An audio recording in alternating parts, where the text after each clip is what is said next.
Hello everyone, this is doctor Sravanthi, obstetrician and gynaecologist. ఇవాళ మనం discuss చేసుకునేది చాలా కామన్గా ఒక 10 ఉమెన్ ఉంటే అందులో 1 ఉమెన్ సఫర్ అవుతున్నారు.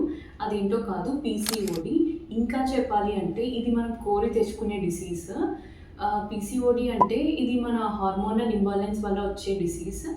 దీంట్లో ఏంటంటే పూర్ లైఫ్ స్టైల్ వల్ల, అంటే diet processed food, sugary content ఎక్కువ తీసుకోవడం వల్ల, సెడెంటరీ లైఫ్ స్టైల్ వల్ల. యాక్చువల్గా ఇందులో ఇంపార్టెంట్ రోల్ ప్లే చేసేది ఇన్సులిన్ అని హార్మోన్ ఉంటుంది. ఆ ఇన్సులిన్ అనేది నార్మల్గా ఏంటంటే మనం తినే ఫుడ్ నుండి గ్లూకోజ్ అనేది సెల్స్లోకి పుష్ చేస్తుంది. అప్పుడు ఎనర్జీ ప్రొడ్యూస్ అయింది మనం ఏదైనా యాక్టివిటీ చేసేటప్పుడు యూస్ అవుతుంది. అలా ఈ పీసీఓడి ఉమెన్లో ఏంటంటే ఇన్సులిన్ అనేది రెసిస్టెంట్గా అయిపోతుంది, ఇన్సులిన్ రెసిస్టెన్స్ వస్తుంది. దానివల్ల అది గ్లూకోజ్ని సెల్స్లోకి పుష్ చేయలేదు.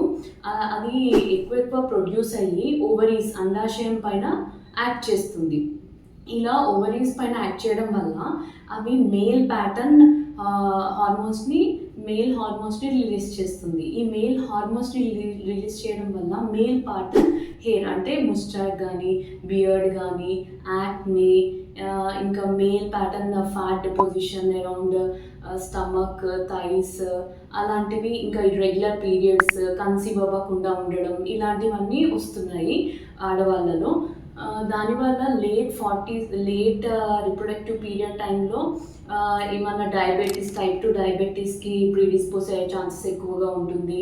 అలానే ఎండోమెట్రియల్ కార్సినోమా వచ్చే ఛాన్సెస్ ఎక్కువగా ఉంటుంది. అందుకే ఇది డయాగ్నోసిస్ ఎలా చేస్తాము అంటే త్రూ అల్ట్రాసౌండ్లో అట్లీస్ట్ మనకి ఒక 12 ఫాలికల్స్ ఉండాలి. చిన్నవి బిలో 12 mm సైజ్వి 12 ఫాలికల్స్ ఉండాలి.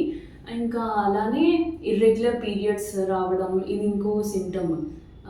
దీన్ని మనము ఫర్దర్గా ట్రీట్మెంట్ అదంతా ఫర్దర్ వీడియోలో కంటిన్యూ చేద్దాం. Stay tune. Thanks for watching the video.